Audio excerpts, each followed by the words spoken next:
We're in the community of West Hill. Every couple of weeks on Friday, we'll be taking you to a different area of the city and sharing the stories you want us to tell. So where is West Hill? Let's show you.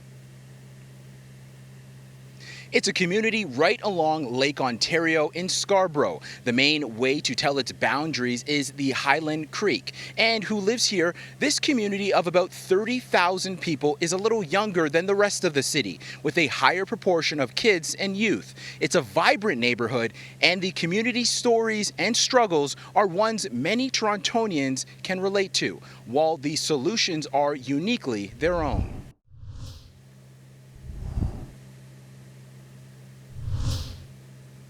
Welcome back to West Hill. Again, we'll be bringing you stories from communities across Toronto every 2 weeks. We also want to introduce our partner in these community shows, the Green Line.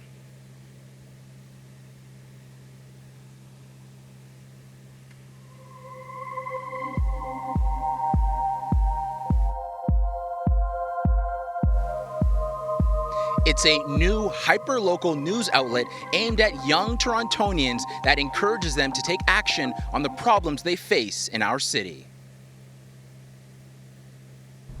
So let's bring in the founder of the Green Line, Anita Li. Anita, we are so excited to be able to work with you and to be able to tell these stories of communities here in Toronto. And I know you grew up not too far from here, and I wonder if you could tell us what it was like growing up in Scarborough and why it's important for you to tell the stories of the people here. Yeah, that's right. So I grew up around McCown and Finch, and I occasionally went to Saturday school at West Hill Collegiate.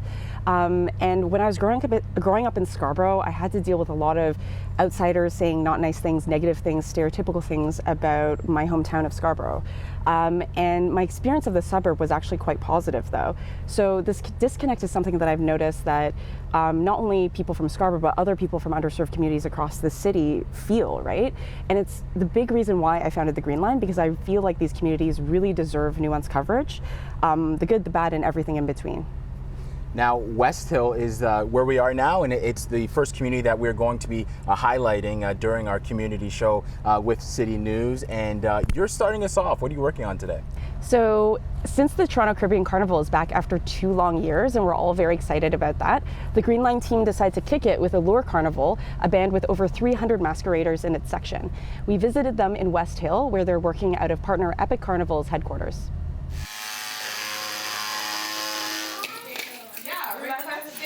Think back to your first job. Chances are you were buzzing with anxiety and set on making a good first impression. But these entry-level experiences prepare you for the rest of your career. This is one of our frontline males. Joanne Webster gets that as CEO of Allure Carnival. Allure is North America's youngest masquerade band, or mass band. It creates carnival costumes right here in West Hill. Allure has hired and trained local youth in costume production and business development for the Toronto Caribbean Carnival since 2015. We introduced them to Carnival at a very young age because, again, there's a lot of artists and entrepreneurs who don't know that I can branch out and do these type of stuff. They're kind of just forced, do this, be a lawyer, be a doctor, but like there's more to it, you know, you can be creative too.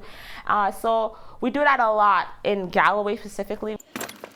Joanne and her team introduce Carnival to kids starting from age 4. At workshops like this one, they teach local youth about its culture, history, and connection to community. Jaylee's only 8, but she's already been involved for 5 years. We get to make costumes, but we also get to dance them on stages.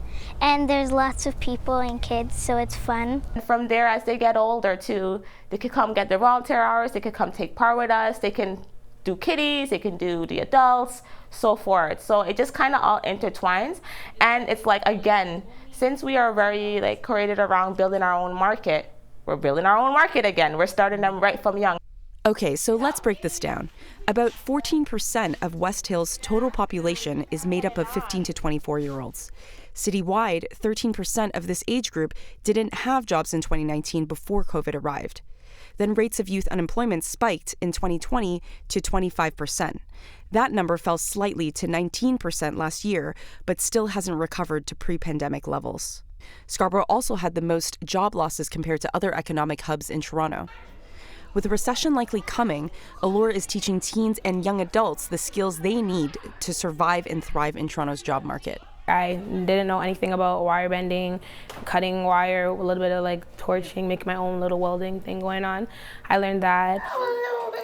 Beyond job skills, Joanne says working in a tight-knit, community-focused business like Allure helps staff deal with mental health challenges. We have a lot of people who come in here who are suffering from mental illness.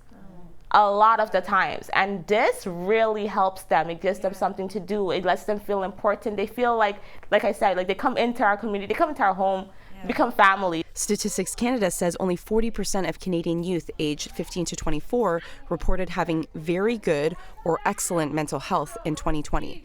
But that number is much lower than it was in 2018 at 62%, the largest drop of any age group. You learn how family really is, especially if you don't come from a family. We all work together, we all help each other, we all support each other, we all grow off each other. We're all still learning and growing as we're going, and we're doing it together. Allure will appear in the Toronto Caribbean Carnival's Grand Parade on July 30. Signing off, I'm Anita Li of the Green Line reporting for City News. We did it again.